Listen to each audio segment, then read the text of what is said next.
President Abdel Fattah Sisi called for U.S. support in Gaza's reconstruction during talks with President Donald Trump ahead of the Sharm el-Sheikh Peace Summit. Sisi described Trump as the only one capable of achieving peace in the region and praised the Gaza agreement as an unprecedented achievement. The Egyptian leader emphasized the need for continued cooperation to maintain the ceasefire and advance reconstruction efforts. The meeting occurred before the international summit, focusing on Gaza's recovery and regional stability.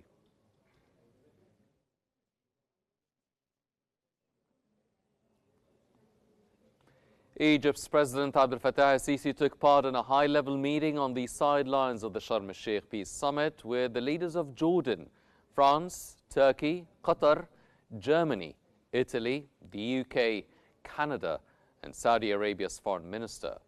The talks focused on coordinating the implementation of the Gaza ceasefire agreement, reconstruction, and humanitarian aid.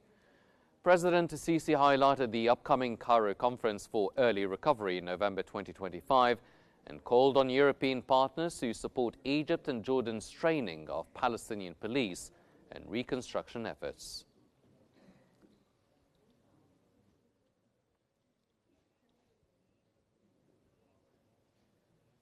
In a Facebook post, Egypt's President Abdel Fattah Sisi has welcomed U.S. President Donald Trump and world leaders attending the Sharm el-Sheikh Summit for Peace.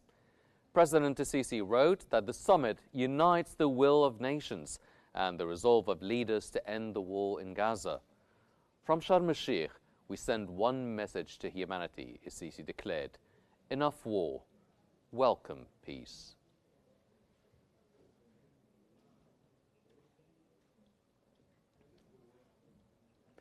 Egypt's 4 telecom operators, We, Orange Egypt, and E-Egypt, and Vodafone Egypt, have launched a week-long initiative offering free international calls to the Gaza Strip. The move, coordinated with the National Telecom Regulatory Authority and the Egyptian Red Crescent, aims to ease communication for families affected by the ongoing conflict. Orange Egypt led the effort on Monday, with the others following on Tuesday, granting customers free daily call minutes to reach loved ones in Gaza.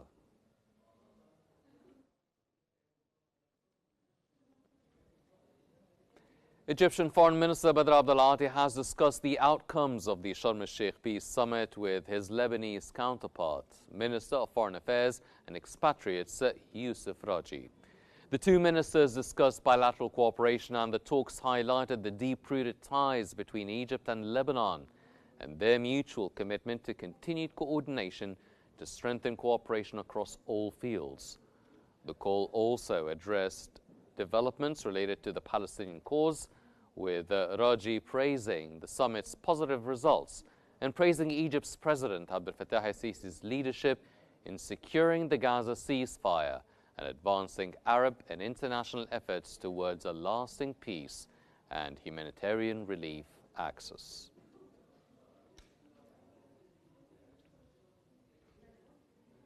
Egypt's Agriculture Minister Ala Farouk has met the Mauritanian counterpart Sidi Ahmed Ould Dabeh to discuss deepening bilateral cooperation in agriculture. The talks focus on sustainable development, research collaboration, and transferring Egyptian agricultural expertise, especially in key crops like rice, wheat, and maize. Plans include opening an Egyptian Agricultural Research Center branch in Nouakchott. Both ministers also explored joint investments, boosting trade and removing barriers, with Egypt offering technical support and training programs.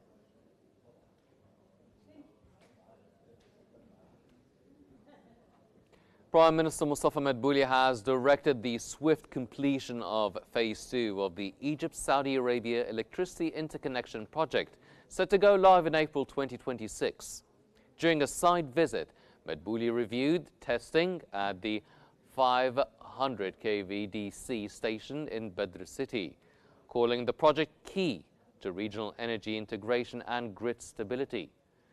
Construction is complete on the Badr and Taba 2 substations, a 320-kilometer overhead line, and supporting infrastructure.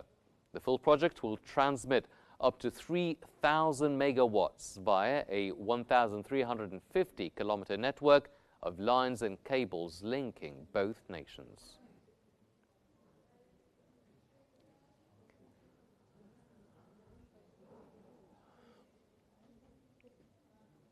Egypt has signed a letter of intent with the UN Food and Agriculture Organization, the FAO, to join and host the FAO Regional Leadership Academy.